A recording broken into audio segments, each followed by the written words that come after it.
Pagkatapos nga naming makapag-agahan noong araw na iyon, ay pumasok na kaagad si Marian sa kanyang kwarto upang ihanda ang kanyang mga dadalhin. Nang lumabas siya sa kanyang silid, ay dala-dala na niya ang kanyang mga gamit. Pagkatapos naman na mailigpit ng mama niya ang aming mga pinagkainan, ay nagpaalam ito sa aming sandali at sinabing may kakausapin lang umano itong tao tungkol sa baboy na iniaalok sa kanya. Pero isiniguro naman niyang bago magtanghali ay sisikapin niyang makabalik dahil sa kami naman ang aalis upang bumalik na sa kabilang bayan. Naiwan kami ni Marian sa kanilang bahay. Naupo kami muli sa kanilang sala at nagkwentuhan. Maya-maya ay nahiga siya sa sofa at iniga ang kanyang ulo sa aking mga hita. Kahit saang anggulo ko talaga tingnan si Marian ay napakaganda nito. Kaya nasabi ko sa aking sarili na napakaswerte ko talaga. Dahil sa dinami-dami ng nanligaw dito, ay ako ang kanyang pinili. Ilang sandali pa ay bigla itong may napansin. Tinanong niya ako kung ano raw yung kanyang nahigaan na bumubukol. Na dahil doon ay nabigla ako at natigilan. Nakaramdam ako ng hiya. Naisip kong naramdaman pala niya. Nung magsasalita na ako, ay bigla niya iyong kinapa, sabay sabi nito na, ito, na dahil naman doon ay tila napunutan ako ng tinik sa aking lalamunan at nakahinga ng maluwag. Kanyang hinawakan yung botelya na nasa aking bulsa na siya palang bumubukol at kanya palang nahigaan. Sinabi kong botelya iyon na may lamang langis. Sinabi ko rin na bigay iyon sa akin ni Lolo. At dinukot ko iyon sa loob ng aking bulsa at ipinakita sa kanya. Agad naman niyang kinuha iyon sa aking kamay at tila nagandahan siya. Pinagmasdan pa niya iyong mabuti habang dahan-dahang iniikot sa harapan ng kanyang mga mata. Tinanong niya ako kung ano raw yung mga nasa loob ng botelya. Sinabi kong iba't ibang uri ng ugat ng mga punong kahoy na tinadtad ng pino. Sinabi niya sa akin na ang ganda daw ng pagkakagawa, pagkat mayroon pa iyong tila malit na sanga na nakatayo na nagmukhang parang isang malit na puno na nasa loob. Halos mahigit isang oras din kami na naiwan ni Marian sa kanilang bahay. Nang dumating ang mama niya, ay nakahanda ng lahat ang aming mga dadalhin. Mga alas 10 na siguro ng mga oras na iyon. Kaya hindi pumayag ang mama niya na hindi muna kami kumain uli. Dahil sa baka abutan daw kami ng tanghalian sa daan. Nang kumakain na kami, ay patuloy na nagpaalala ang mama ni Marian sa kanya na mag-ingat. Maging ako ay muli niyang sinabihan na ingatan ang kanyang anak at alagaan. Pagkat ito daw ang tanging niyang yaman. Kaya nga lahat ay kanya umanong ginagawa para dito. At kitang-kita ko naman na alagang-alaga niya si Marian. At mahal na mahal niya talaga ito. Nang kunin ng mama niya ang aking atensyon para kausapin ng masinsinan, ay napatingin ako sa kanya. Nais kong patunayan na sinsiro ako sa kanyang anak at wala akong anumang itinatago. Kung kaya tumingin ako sa kanya habang kanya akong kinakausap. At sa unang pagkakataon ay may napansin ako. Tila ba parang baliktad ang aking refleksyon sa kanyang mga mata. Bigla akong natandaan yung mga ibinilin sa akin ni Lolo. Pero bakit parang di ko naman maramdaman ang kakaibang anyo nito? At bakit kahit sa kanilang pagkain ay wala namang kakaiba? Pero nakaramdam ako ng takot noong mga oras na iyon. Lalo na nang maramdaman kong tila nabasa na naman yung pantalong ko. Na nang pasimple ko itong silipin, ay unti-unti nang kumakalat ang basa nito sa bahaging hita ko. Umawas yung langis. Pero hinayaan ko na lang at nagpatay mali siya lang ako tungkol sa aking nararamdaman. Binilisan ko na lang yung aking pagkain. At nang tumayo ako, ay bagya akong pumihit upang hindi nila iyon makita. Nagpunta ako sa kanilang banyo at nagbihis. Inilagay ko yung langis doon sa aking bag. Paglabas ko ng banyo, ay medyo nagulat pa ako nang makita kong naroon ang mama niya at parang hinihintay talaga ako. At bigla na lang akong nagulat nang kanya akong tanungin kung umawas ba raw yung langis. Kaya natigilan talaga ako nung puntong iyon at pakiramdam ko ay namanhid ang aking mukha dahil sa halo-halong emosyon na aking nararamdaman. Hindi kaagad ako nakasagot kung kaya muli niyang inulit ang kanyang tanong kung umawas ba raw yung langis. Magalang naman akong sumagot at sinabing opo. Muli niya akong tinanong kung saan ko raw galing iyon at sino ang nagbigay sa akin. Sa nauutal na tinig ay sinabi kong mula iyon sa aking lolo. Bigla niya akong hinawakan sa kamay. Mahigpit ang kanyang pagkakahawak sa akin. Sinabi niyang wag na wag ko raw ipapaalam kay Marian ang tungkol doon. At nakita ko bang parang nagbaga na bigla ang kanyang mga mata habang binibigkas niya sa akin ang mga pananalita na iyon na may diin. Mabilis naman akong sumagot at sinabing, opo, makakaasa po kayo. Sinabi niya sa akin na Mama Ivy na lang daw ang itawag ko sa kanya, na ikinatuwa ko naman iyon at bagyang nabawasan ang aking kaba sa dibdib. Pero medyo nagulo ang isip ko dahil sa may lahi palang aswang sila Marian. Pagkat aswang pala ang mama nito. Narinig kong nagsabi pa ito sa akin na nais niya umanong makilala at makita si Lolo. Nais daw niyang magpatulong. At biglang lumuwag ang pagkakahawak niya sa kamay ko at nawala na ang tapang sa kanyang boses. Sinabi pa niya sa akin na tulungan ko raw siya. Nang biglang narinig namin si Marian at nagtanong ng tulungan saan ma? Kaya napalingon kami pareho ng mama niya sa kanya. Na pareho kaming nabigla. Kapwa kami hindi nakapagsalita. Hanggang sa makaisip ako ng idadahilan. Ngunit mabilis na nagsalita ang mama ni Marian.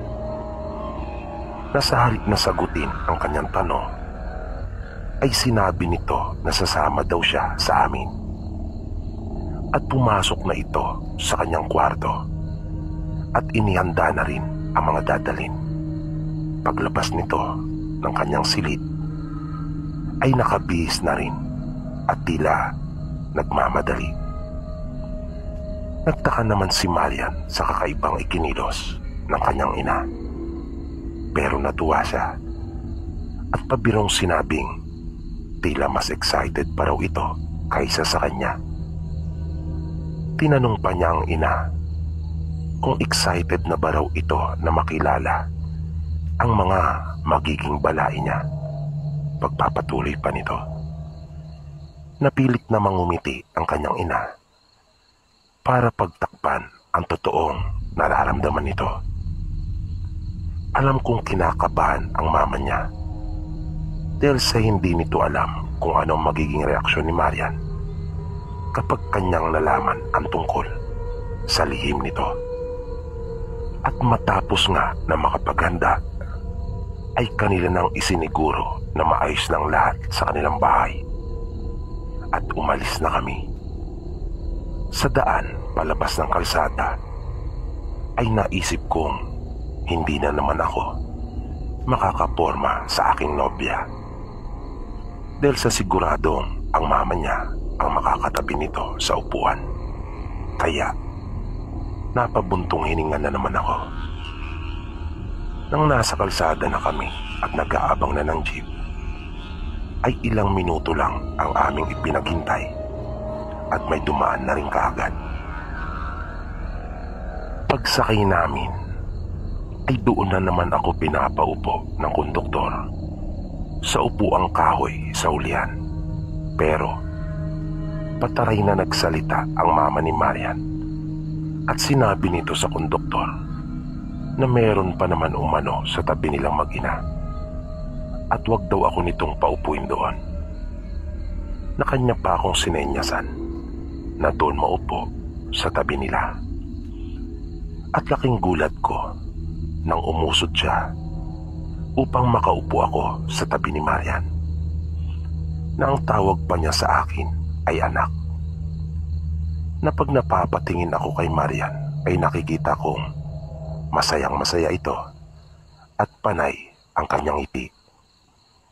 Pagkaupo ko ay bumulong pa ito sa akin at sinabing, "Botong-boto sa iyo mama ko ha."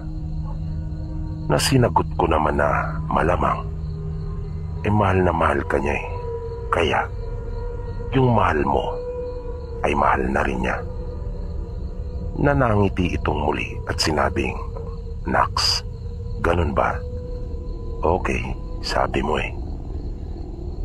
Mabait at madaling pakisamahan ang mama ni Marian. May pagkakalog at marunong makibagay sa mga kabataan. Hindi rin ito yung tipong old-fashioned na magulang. Modern, ika nga, at sunod sa uso. At dahil angat nga sa buhay, kung kaya naman may pagkasosyal. Kung marunong nga raw ito magmaneho, malamang ay bumili na ng sariling sasakyan. Dahil sa mas gusto nito yung komportable kapag bumabiyahe. Pero hindi naman siya maarte. Ngunit mahalata mo talaga na sosyalin ito kahit nasa kutis pa lang at paraan ng kanyang pananamit. Kumpleto din ito sa mga alahas at palamuti. Naninilaw nga parang mayroon itong hepa dahil sa kanyang mga suot. Pero hindi rin naman ito mayabang o mata pobre. At higit sa lahat ay maganda din talaga ito. Kaya alam ko na kung saan nakakuha ng ganda ang kasintahan ko. Nagmana talaga siya kay Mama Ivy. Sa biyahe ay muling inihilig ni Marian ang kanyang ulo sa aking balikat. Na tila nanunukso pa ang kanyang ina at sinasabihan kami ng ang sweet naman. Sabay ngingiti ito nang nakakaloko, sabay tatakpan ang kanyang bibig. Kaya di namin napansin at namamalayan ang haba ng biyahe dahil sa kakulitan naming tatlo. Ako nga kahit na may pagkaseryoso, nabuhay yung sense of humor ko sa katawan na nadiskubre ko noong mga oras na iyon na meron din pala ako noon, dahil na rin sa pagiging kalog ng nobya ko at ng kanyang mama. Sa kalagitnaan ng aming biyahe ay may pumara at nakita kong sasakay ang isang matandang babae. Kung kaya, tumayo ako at pinaupo ko ito sa tabi ni Marian. Sumabit na lang ako sa likuran. Napagtayo ko pa nga ay narinig kong sinabi ni Marian na yan ang boyfriend ko, mga Ginoo. Nanangiti naman ako dahil sa kakulitan nito. Nalalo siyang gumaganda sa paningin ko dahil doon. Habang nakasabit ako, ay di ko naman maiwasang hindi mapatingin sa matandang babae na kakasakay lang. Nakikita ko kasing pasimple itong tumitingin sa mama ni Marian nang hindi maganda. At kapag lilingon sa gawin niya si Mama Ivy, ay babawiin ito ang pagkakatitig sa kanya at mayroon itong ibinubulong. Kung kaya, nakikita kong walang tigil sa kakakutam-kutam yung bibig nito. Nang bigla na lamang napasigaw ng todo ang matandang babae at napaigtad dito at malakas na naibulalas ang Sos Mariosep. At agad nitong sinabi na bababa na raw siya. At paulit-ulit nito na sinasambit yung mga katagang ayaw na raw niya. Nang makababa ang matandang babae, ay muli akong sinenyasan ni Mama Ivy upang maupo na muli sa tabi ni Marian. Nang mapatingin ako sa kanya, ay sumenyas ito sa akin na wag umanong maingay. Doon ko naisip na marahil ay may ginawa ito doon sa matanda. Nang masapit na namin ang panto kung saan ang daan papunta sa amin, ay agad na akong pumara. Pagbaba namin, ay sinabi ng mama ni Marian na maloko umano yung matandang babae, na nagpalipad hangin daw ito. Kaya ayon, bumalik daw sa kanya ang kanyang ginawa, na hindi na lang umano daw manahimik, na total naman ay walang ginagawang masama sa kanya. Kaya dagdag na sabi pa nito ay iyon daw ang marapat sa kanya, at natawa pa ito.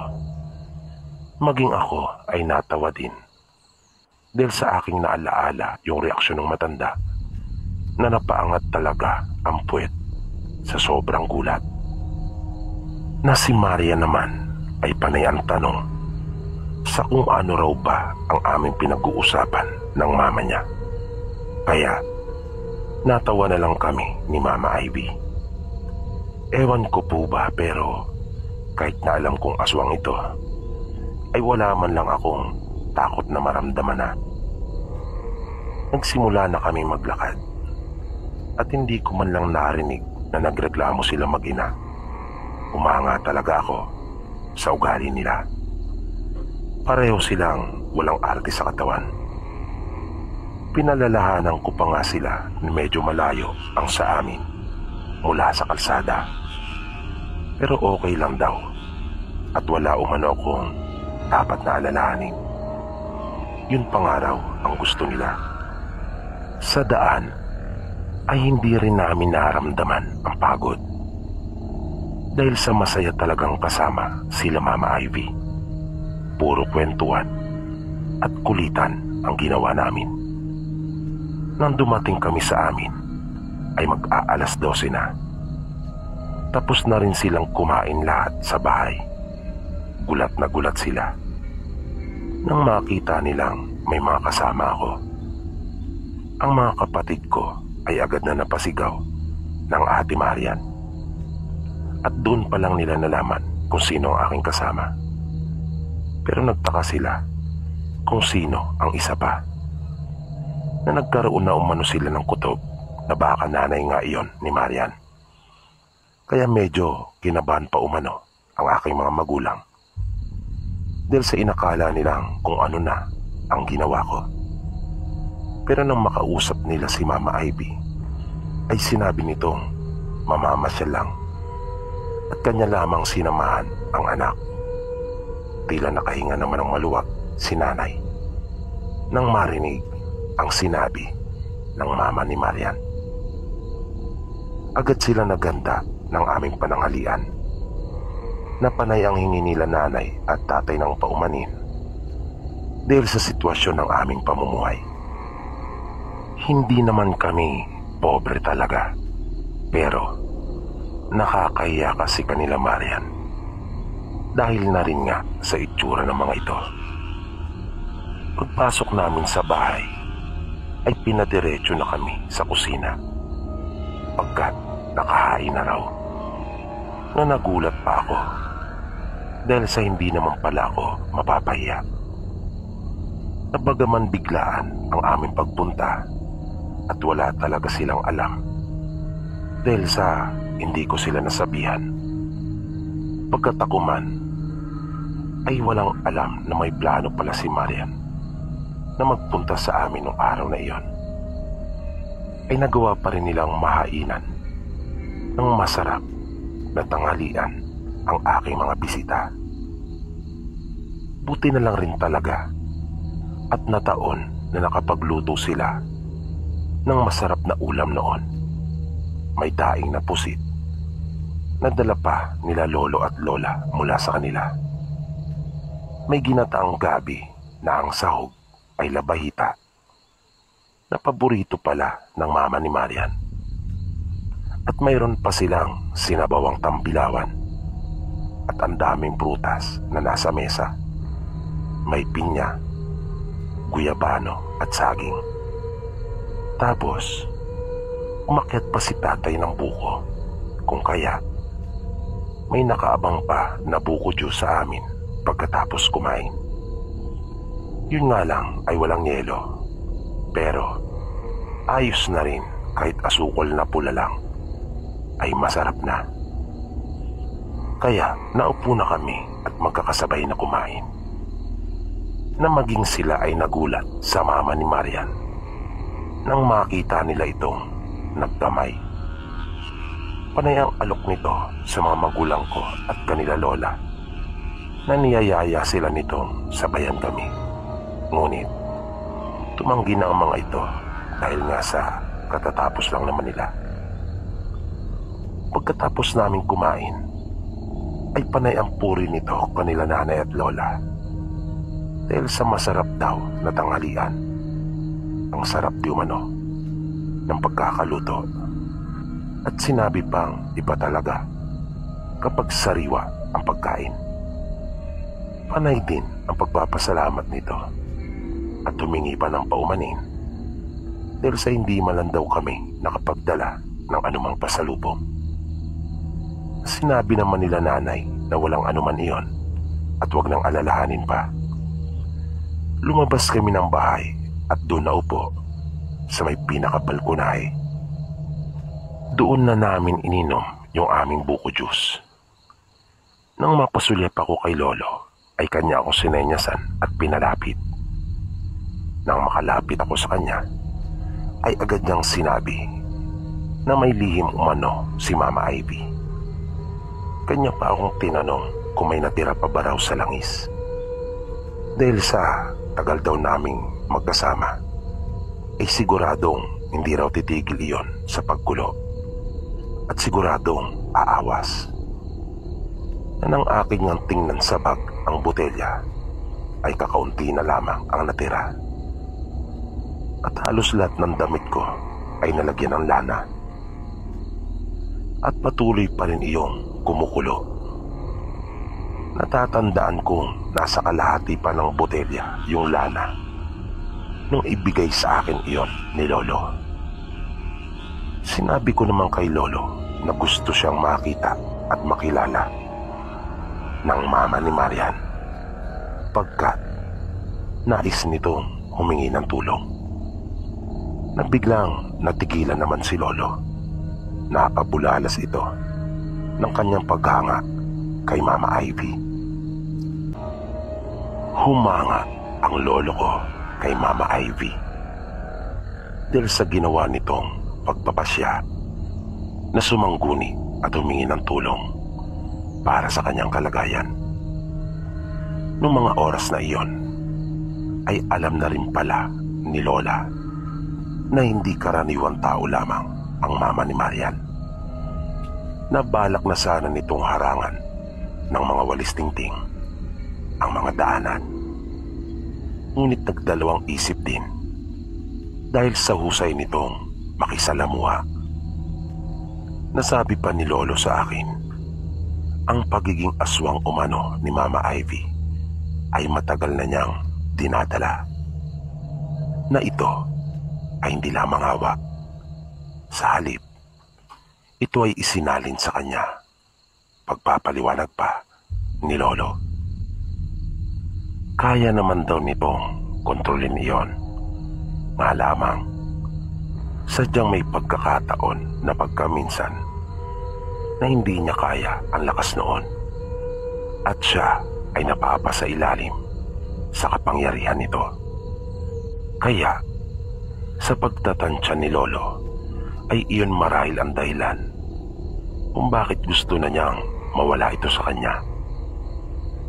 Pero para sa akin, ay mayroon pang isang mahalaga at mas malalim na dahilan kung bakit nais ni Mama Ivy na mawala na yun ang tuluyan sa kanya.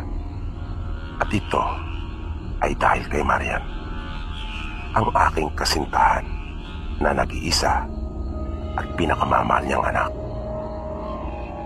Naupo akong katabi si Marian. Si Lolo naman ay nakatayo na nakikinig sa pagkukwento ni Mama Ivy. Nang makahanap ito ng pagkakataon, ay kanya nang pinahapyawan ang mama ni Marian na agad namang nakuha ang ibig nitong sabihin. Kaya, nang marinig ko iyon, ay niyaya ko na si Marian na magpunta na muna kami doon sa likod bahay kung saan ay mayroong kubo-kubo na napaliligiran ng mga tanim na gulay. Hindi naman nakalata si Marian at mabilis itong tumayo na sumunod sa akin. Pagdating namin sa kubo ay agad niyang nasabi na ang ganda daw ng aming lugar at masaya niyang naibulalas ang kanyang nararamdaman. Natutuwa daw siya na makitang masaya ang mama niya, na naisip ko naman sa aking sarili na kung alam lamang sana niya ang pinagdadaanan nito. Iniisip ko nga na sa mahabang panahon na magkasama sila ay iba yung pag-iingat siguro ang ginawa ng kanyang ina para mailihim iyon sa kanya, na sa mahabang panahon na iyon ay lagi na lang itong may inaalaala at hindi siguro mapanatag, na lagi niyang iniisip na paano na lang kung sa isang pagkakataon ay matuklasan ni Marian ang tungkol sa kanyang lihim. Nang bigla kong narinig si Marian na tinawag niya ako at inagaw ang aking atensyon mula sa aking pag-iisip. Sabay tanong sa akin na kung ano raw ba ang iniisip ko at tila napakalalim daw yata. Sabay hawak sa magkabila kong pisngi na para niya iyong pinanggigilan. At nagulat pa ako nang bigla niya akong halikan sa labi ng padampilang. Naramdaman kong para akong bagong ihi na nanginig ang aking kalamnan. Para talagang may kuryenteng dumaloy sa aking katawan nang bigla niyang gawin iyon. Napakalambing ni Marian. Maganda na, tapos mabait pa. kaya wala na akong hahanapin pa. Idagdag pa na aswang ang mama niya. Magkakaroon ako ng isang maganda ring biyanan na aswang, na natawa pa ako nang maisip ko iyon. At nasabi sa sariling wala na talaga akong mahihiling pa. Nahiga kami sa kubo na nakapaling ang aming mga ulo na nakaharap sa isa't isa, at nagtitigan kami at kapwa nangingiti. Naramdaman kong hinawakan niya ang aking kamay at narinig ko ang malumanay niyang boses na sinabi sa akin ang mga katagang I love you. Tumagilid ako at tuluyan nang humarap sa kanya. Sinabi ko sa kanya na mahal ko siya at siya lang ang babae para sa akin. Iniyakap ko ang isang kamay ko sa kanya at lumapit din siya sa akin, at naglapat na muli ang aming mga labi nang biglang narinig namin ang isang malakas na pagsigaw ng kanyang ina. Si Mama Ivy na ibulalas niya. Bigla itong tumayo at naiwan akong ninanamnam pa yung sarap ng aming paghahalikan.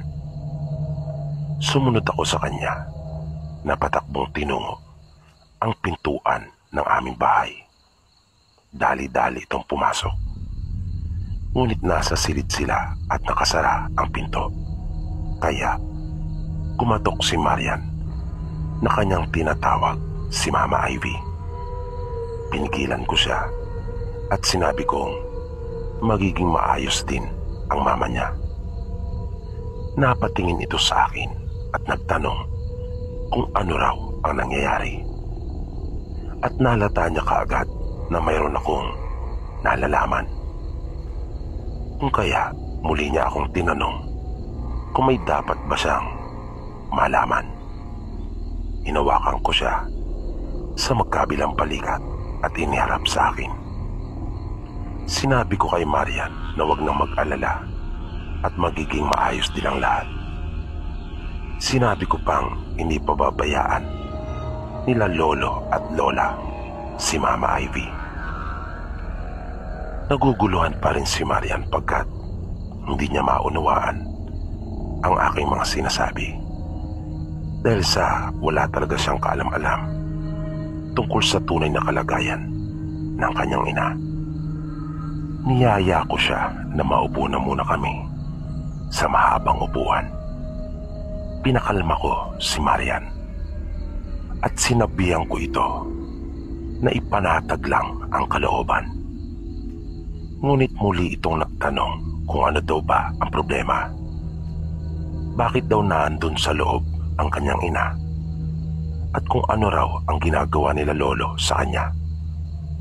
Sinabi ko na lang na may sakit si Mama Ivy at naroon ito sa loob upang gamutin nila lolo at lola. Nakita kong nangingilid na ang luha nito sa mga mata at tuluyan na nga iyong pumatak nang marinig naming muli ang pagsigaw ni Mama Ivy na tila nahihirapan ito. Napasubsob na lang si Marian sa dibdib ko. Naagad ko namang niyakap upang maibsan ng kahit na konti ang kanyang nararamdamang pag-aalala. At nagtakip ito ng kanyang tenga pagkat ayaw niyang marinig ang mga nakakakilabot na sigaw na iyon. Narinig ko ang boses ni Mama Ivy na lumaki at nag-iba. Ilang sandali lang ay narinig kong tila naduduwal ito, at di nagtagal ay narinig kong bigla na itong sumuka.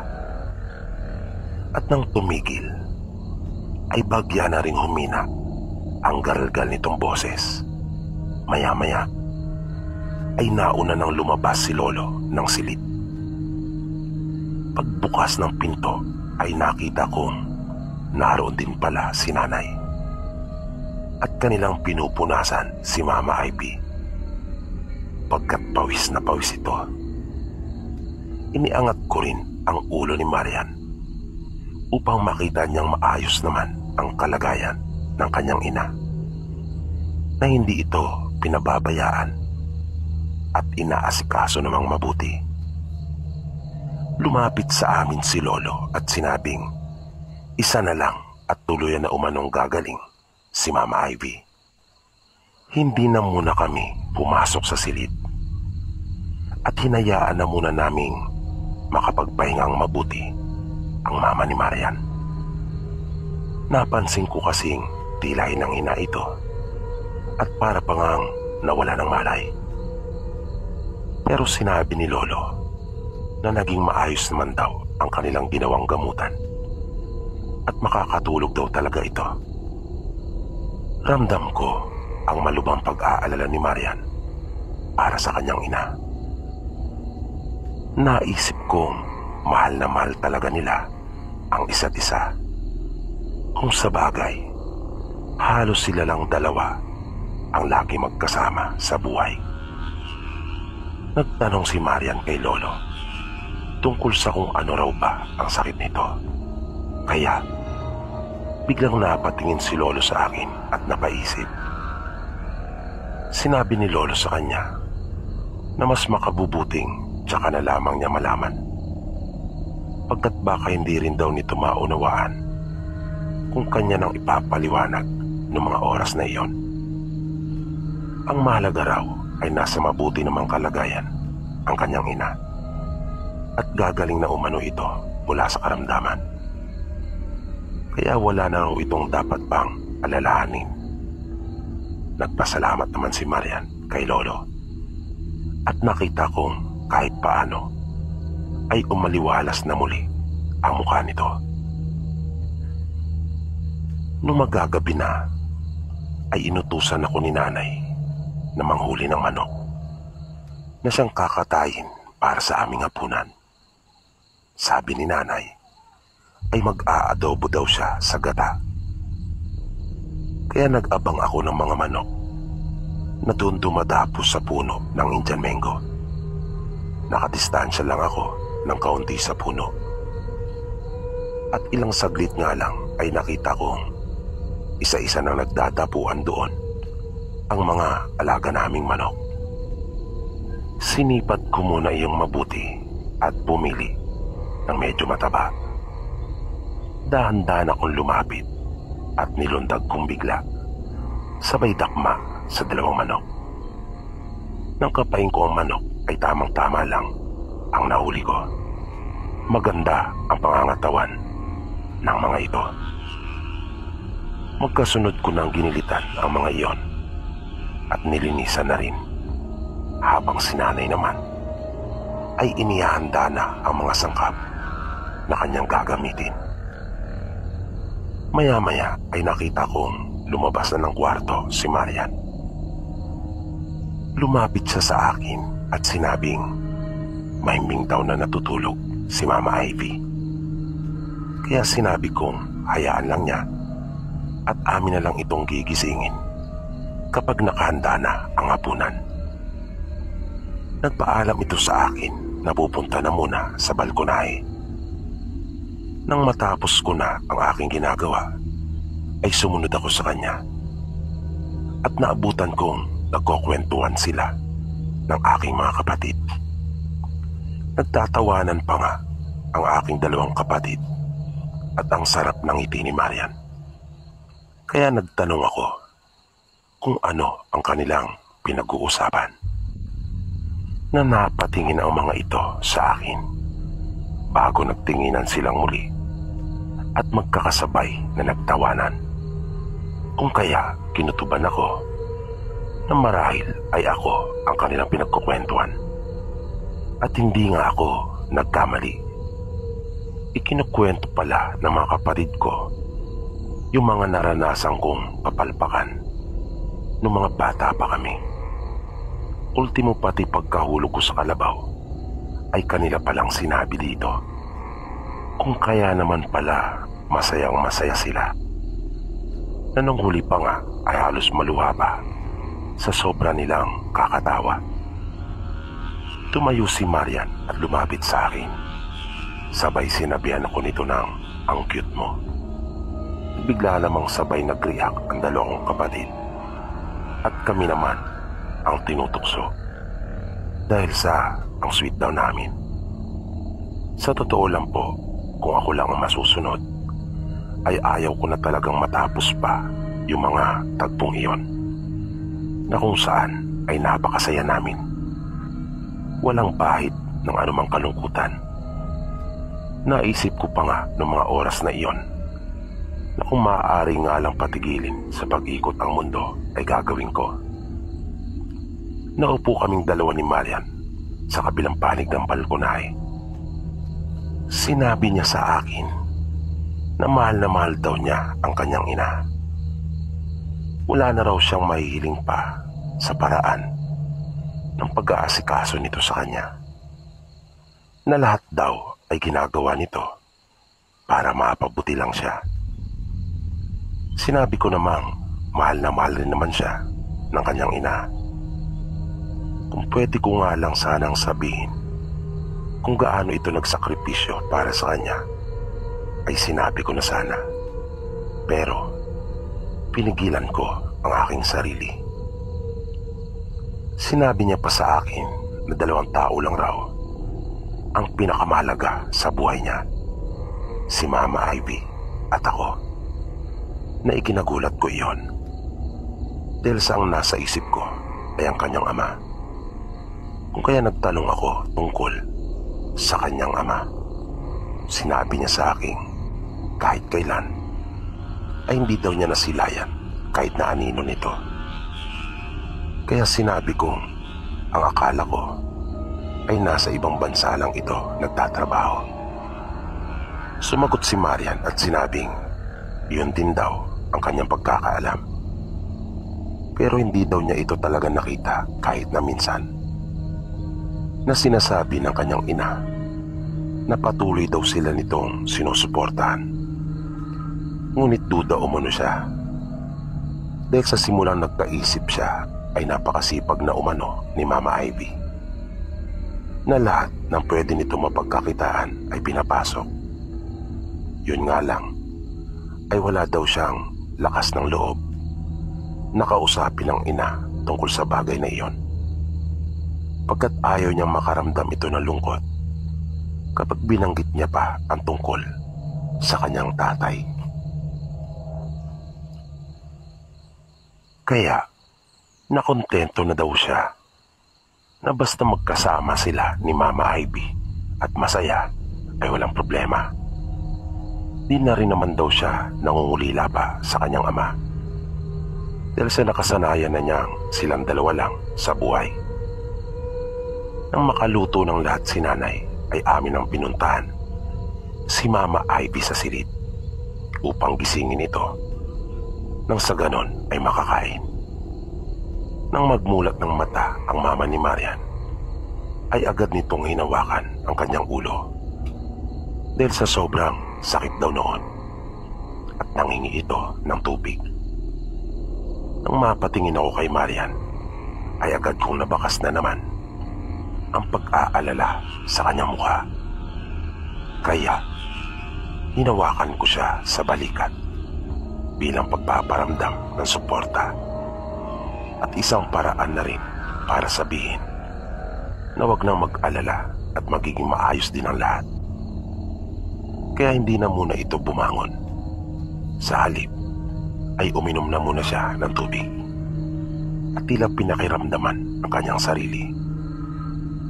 At bigla naming nakitang ngumiti si Mama Ivy. Tumingin siya sa amin ni Marian.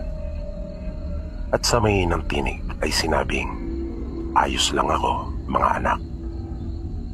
Kung kaya nakita kong lumuwang ang mga labi ni Marian at kanyang nahawakan ang aking kamay at napisil sa sobrang saya na kanyang naramdaman. Ako man ay natuwa rin at akin ang inalalayan si Mama Ivy para bumangon. Magkakasabay kaming kumain lahat at masaya namin pinagsaluhan ang inihanda ni nanay. Ngunit ang akala kong walang katapusang saya ay bigla palang mauudlot ng isang nakagigimbal na pangyayari nung gabi ding iyon. Patulog na kami noon. Nasa silid na yung magkakapatid, sila Mama Ivy at Marian. Habang kami naman ng mga kapatid ko ay doon malapit sa may mesa sa kusina natulog. Sila lolo at lola naman ay sa pinakasala. Sila nanay at tatay ay nasa kanilang silid. Natatandaan kong bigla na lamang noon uminit. Kung kaya nasira na ang tulog ko. At parang humampas sa aming bubungan ang isang sanga ng puno na nang magising na ako ng tuluyan ay rinig ko ang malakas na hangin na animo ay may bagyo. At nasundan na iyon ng malalakas na pagsigaw na nagmumula sa silid kung saan naroon sila Marian at Mama Ivy. Kaya mabilis na akong napatayo. Pagtakbo ko papunta roon sa pinto ay naroon na rin sila lolo. Pagbukas ng pinto ay nakita ko si Marian na nasa isang sulok at takot na takot. Nanginginig ito sa sobrang takot. At nakita namin ang dahilan kung bakit. Pagkat nasa harapan niya si Mama Ivy, natirik na tirik ang mga buhok nito at nakadipa ang mga kamay. Nahanda nang umatake. At grabe din ang paglalaway nito na patuloy na pumapatak sa sahig. Mabilis itong hinawakan nila lolo at tatay. Kanila itong pinahiga muli na mabilis namang nagpupumiglas, habang kami naman nila lola at nanay ay pinuntahan si Marian at amin itong inalalayan para makatayo at inilabas na muna mula sa silid. Bumalik ako sa kwarto at nakita kong inuusala na ito ni lolo. Kanya nang ginagamot ang mama ni Marian habang hawak-hawak ito ni tatay. Ngunit malakas si Mama Ivy, kung kaya tumulong na rin ako. Pumasok na rin si lola sa loob at tinulungan si lolo para mapakalma si Mama Ivy. Nang biglang nakarinig kami ng napakaraming ingay na nagmumula sa labas, na biglang napabulala si lolo ng naloko na. At napansin kong lalo pang nagpupumiglas si Mama Ivy. Nakakatakot ang itsura nito na nanlilisik ang kanyang mga mapupulang mata. At akala mo ay may sarili ding buhay ang mga buhok nito na kusang gumagalaw. Ngunit naging maagap naman si lola at nakita kong tila nawala ng sigla ang mga buhok na iyon at nanlupaybay. May dinukot din si lola mula sa kanyang bag. Isa yung uri ng halaman na hindi ko na maitsurahan pa dahil sa tuyot na tuyot iyon. Kanyang isinabit ang mga iyon sa dingding. Sa buong kabayan ay ikot. Nagpatuloy ang mga ingay na aming naririnig sa labas, na nasabi pa nga noon ni nanay na tila yata napakarami daw aswang. Kaya napatanong pa ito kung ano na ba ang nangyayari. Napansin ko na pati ang mga kapatid ko ay nagising na rin dahil sa ingay. Na bagaman hindi talaga nila alam kung ano ang tunay na nangyayari, ay mababakas mo ang sobrang takot sa kanilang mga mukha. Dahil na rin sa nakakakilabot na ingay na nagmumula sa labas, na akala mo talaga ay mayroong unos na sinasabayan pa ng iba't ibang uri ng huni, kasama na ng mga tunog na nililikha naman ng mga aswang. Nagpatuloy pa ang pagwawala ni Mama Ivy. Pero hindi rin naman nagpatinag sila lolo at lola. Nagpatuloy sila sa kanilang ginagawa sa pag-asang mapakalma ang mama ni Marian. Di nagtagal ay narinig namin si Lola na nagsabing siguruhin daw namin ang pagkakasara ng mga bintana at pinto.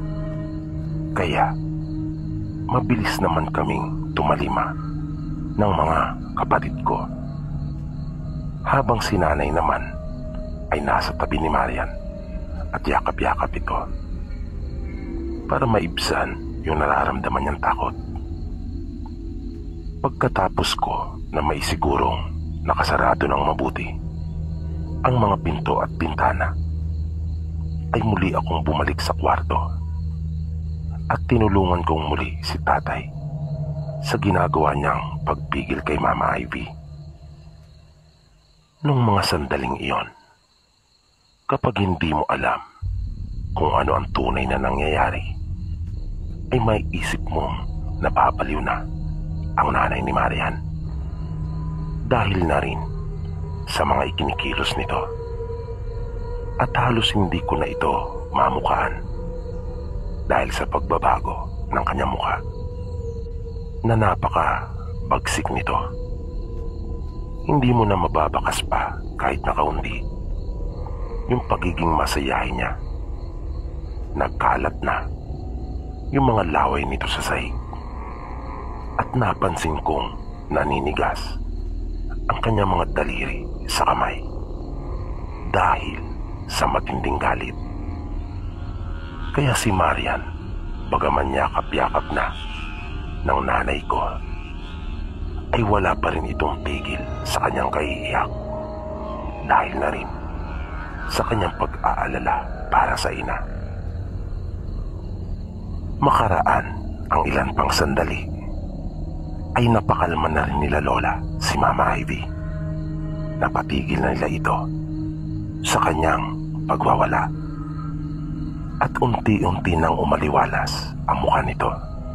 Samantala, nagpatuloy naman ang mga ingay na nagmumula sa labas. Sinabi ni Lola na ang pakay talaga ng mga ito ay hindi si Mama Ivy, kundi si Marian. Na dahil doon ay natawag talaga ang aming atensyon at napatingin kay Lola nang aming marinig iyon.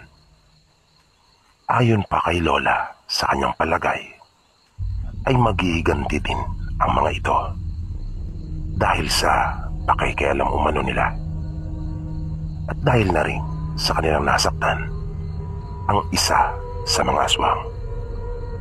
At nariyan na ang mga kaanak na nangyari daw iyon nang minsan dumalaw sa bahay ang isa sa mga ito para palubayin pa ang aking karamdaman. At ngayon ay mas lalo pa umanong nagalit ang mga aswang dahil sa nalaman na marahil ng mga ito na ako ay napagaling na nila Lolo at Lola. Tuluyan na ngang tumahimik ang mama ni Marian.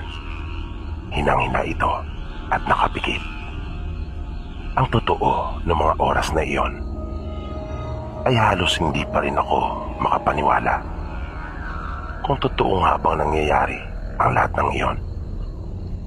Hirap din ako na kumbinsihin ang aking sarili tungkol sa aking mga naririnig mula kanila Lolo at Lola.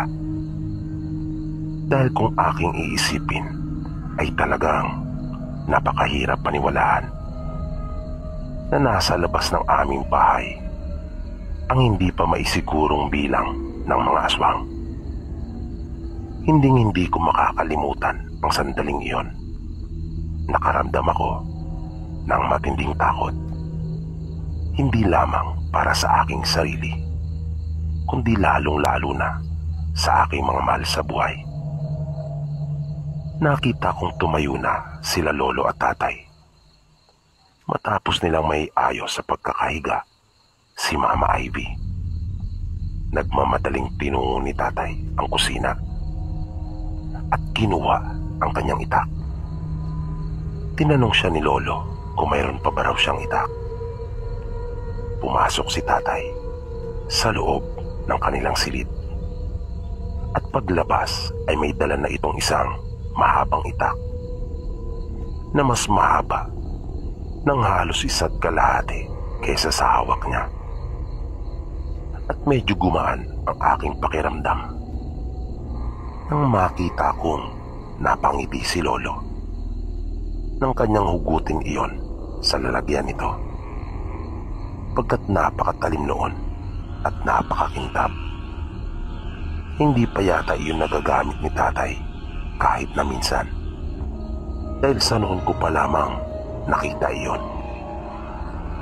na mayroon pala siyang iniingat-ingatang ganong itak sa kanyang pangangalaga. Nang papalabas na sila lolo, ay naisipan ko ring sumama.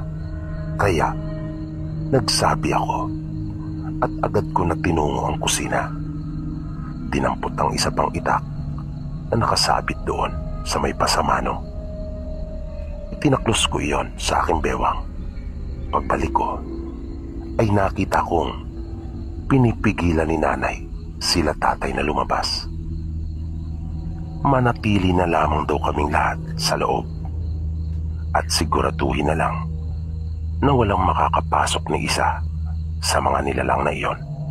Pero narinig kong nangatwiran si tatay at sinabing mas mainam na raw na labasin na namin ang mga iyon nang magkaalaman na, at upang ipakita rin na hindi umano kami natatakot sa mga ito. Pero sa totoo lang ay takot na ako.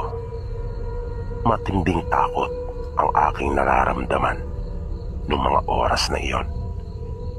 Pilit ko lang pinaglalabanan para sa mga mahal ko sa buhay. At malamang ay iyon din ang pinaguhugutan ng lakas ng loob ni tatay. Sa totoo lang, maisip ko pa nga lang kung ano ang mga itsura ng mga ito, ay kinikilabutan na talaga ako. Habang nag-uusap sila, ay naisipan kong hugutin ang aking itak. Nang biglang nagulat ako at gusto kong matawa, pero pinigilan ko. Ngunit ang aking mga kapatid ay hindi nagawang mapigilan ang kanilang mga sarili at napabungis-ngis. Maging si Marian ay napabulalas ng ano ba yan? Na kanila rin pala iyong nakita.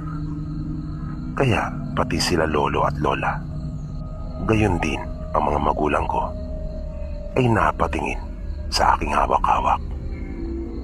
Putol kasi yung itak na iyon ay ginagamit lamang namin sa pambungkal ng lupa. Naisip kong buti na lang at aking hinugot iyon bago pa kami lumabas. Napatingin ako sa bunso namin na malamang siya na naman ang may kagagawa noon. Mahilig kasi itong magbiro.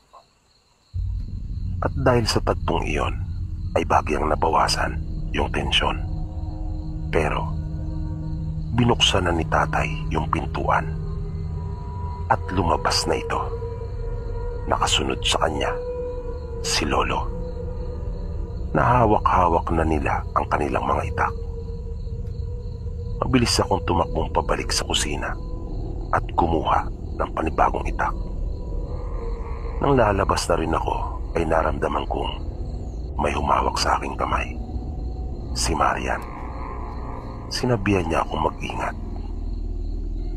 Medyo kinilig naman ako dahil sa pagpapakita nito ng matinding pag-aalala para sa akin. Nang ibalik ko ang aking paningin kanila tatay, ay nakita kong nasa labas na sila ng bahay at napakadilim. Pero nakapagtatakang biglang tumigil ang mga ingay. Sa isang iglap ay tumahimik ang buong kapaligiran. Paglapit ko sa kanila ay sinabi ni lolong tuso umano ang mga aswang. Wala kaming makita ni isa na naroon. Sinanay pa naming sandali at iginala ang aming mga paningin sa dilim. Nang biglang may naaninagan akong anino na mabilis na dumaan sa liwanag na nagmumula sa loob ng bahay. Napakabilis noon, naisip ko. Ang buong akala ko ay ako lang ang nakapansin noon. Pero laking gulat ko nang bigla na lamang iwinasiwas ni Lolo ang kanyang hawak na itak. Pero nakapagtatakang sa kabilang direksyon ng anino niya iyon iniunday. Na tila nang gigigil pa si Lolo nang mapabulalas ng, "Yan ang bagay sa'yo, visit ka." At kitang-kita ko talaga na may dugong dumadaloy sa talim ng itak niya. Nalabis ko iyong ipinagtaka. Pagkat wala naman akong nakitang may tinamaan ito. Nakita kong hinawakan ni Lolo ng maigpit ang kanyang itak. Na tila ba naghahanda ito. Kaya naging alerto din ako. Napansin ko rin na umayos si tatay at pumosisyon na tila ba nag-aabang ito. Hanggang sa biglang may naaninagan kaming isang tao na papalapit na unti-unting lumalabas mula sa dilim. Nakakamisa chino ito na pangitaas at nakamaong na animoy magtatanim ng palay, na nakatupi pa ang kanyang suot na pantalon hanggang sa ibaba ng kanyang tuhod. Pero nagkamali pala ako nang akalain kong isa iyong tao, pagkat nakita ko kaagad sa kanyang mukha ang kaibahan nito. Mabalasik at talagang nakakasindak ang kanyang itsura, na nasabi ko pa nga sa aking sarili na yun na nga ba ang sinasabi ko, na baka itsura pa nga lang ng mga ito ay matakot na ako. At hindi nga ako talaga nagkamali nung aking iniisip ang tungkol sa mga bagay na iyon, dahil talagang nakakagimbal naman ang itsura ng lalaki.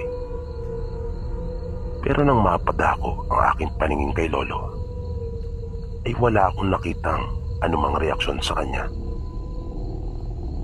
Kung kaya naisip ko na lang na iba talaga marahil kapag sanay na.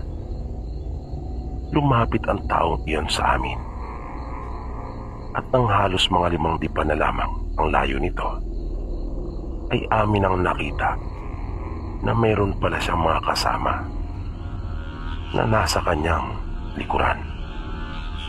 Ngunit di tulad niya na mayroong suot. Ang kanyang mga kasama ay mga walang sablot na nangingintap ang kanilang mga katawan nang tila sinasadya ng pagkakataon na pinapasilayan sa amin iyon, nang biglang mabawasan ng dilim dahil sa pagsilip ng buwan mula sa makapal na ulap na nakatabon dito kanina. Nang biglang nagsalita ang lalaki at sinabi nitong amin na lamang daw ibigay si Marian, bagay na nakapagpainit kaagad ng aking dugo. Sinabi pa nitong higit siyang may karapatan kaysa sa akin o kahit na sino man sa amin.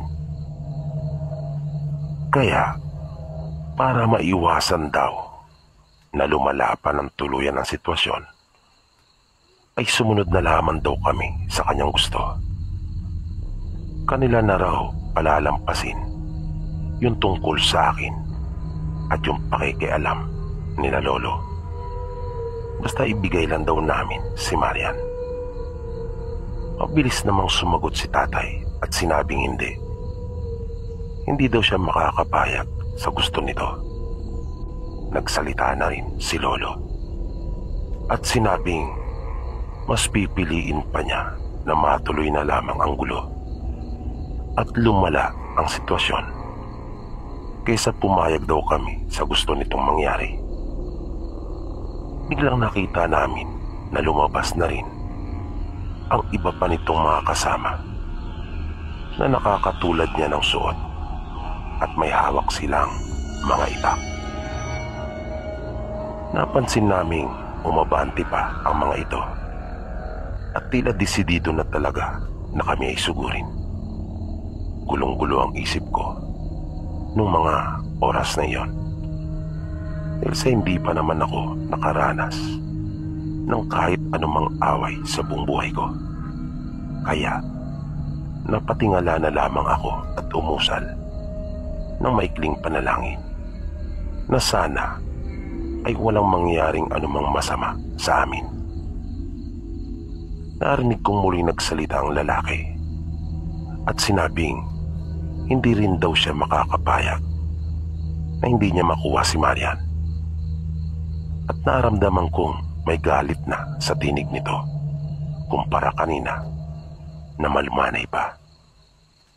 At napansin kong tila naganda na rin ang mga ito na para bang susugod na talaga. Kaya naisip ko na lang na bahala na. Nang biglang narinig namin ang tinig ni Mama Ivy. Kaya napalingon kami. Nakita kong nasa may pintuan ito at nanghihina pa. Inaalalayan ito nila nanay at lola. Nakita ko ring nasa likod niya si Marian. Sinabi ni Mama Ivy na hindi siya makakapayag na kunin nito si Marian. Sabi pa niya ay pabayaan na lamang daw silang mag-ina. At narinig kong nagmakaawa pa ito sa lalaki. Dagdag na sabi pa ni Mama Ivy kung talagang mahal sila nung lalaki, lalo na si Marian, ay palayain na lang daw sila. Tinanong pa nga niya ito na ayaw ba daw niyang makita silang masaya ng kanyang anak. Na nang marinig ko iyon ay nanlaki na bigla ang aking mga mata. Parang hindi pa ako makapaniwala nung una sa aking mga narinig. Makailang ulit pang prinoseso ng isip ko ang mga bagay na aking napakinggan. Kung tama nga bang talaga ang aking mga narinig na ito pala ang tatay ni Marian. Nang mapatingin ako sa kinaroroonan ng lalaki, ay nakita kong hindi ito natinag sa kanyang kinatatayuan. Matama itong nakikinig at tila pilit na inuunawa at isinasa puso ang mga sinasabi sa kanya ng nanay ni Marian. At bigla na lamang itong tumalikod na wala man lang binitawang anumang salita, kahit na isang kataga. Na narinig namin ang paulit-ulit naman na pagsambit ni Mama Ivy ng salitang salamat habang umiiyak. Nung gabing iyon ay hindi matapos-tapos ang aming kagalakan dahil sa naging maayos din ang lahat. Pero hindi na kami nakatulog pang lahat ng mga oras na iyon. Kinaumagahan ay doon na kami nalinawan. Kapwa pala mula sa angkan ng mga aswang ang mga magulang ni Marian. Na mga bata pa lamang sila ay pinagkasundo na. Pero pag-aamin ni Mama Ivy ay kanya naman daw talagang minahal ang ama ni Marian. Yun nga lang ay gusto na daw talaga niyang magbago. Nakaiba yun naman sa nais ng ama nito. Kung kaya kanyang tinakasan ito at dinala si Marian. Ngunit mariin nitong sinabi at nagbanta na kanya umanong babawiin ang anak. Na lahat pala ng aming mga nalaman tungkol sa kanila ay mga pinahitahing kwento lamang para mapagtakpan ang totoo nilang buhay. Tuluyan naman pong gumaling si Mama Ivy Naging masaya po ang aming relasyon at naging isang buong pamilya. Nagkatuluyan din po kami ni Marian at sa kabutihang palad ay nabiyayaan po kami ng 2 anak at may mga apo na rin.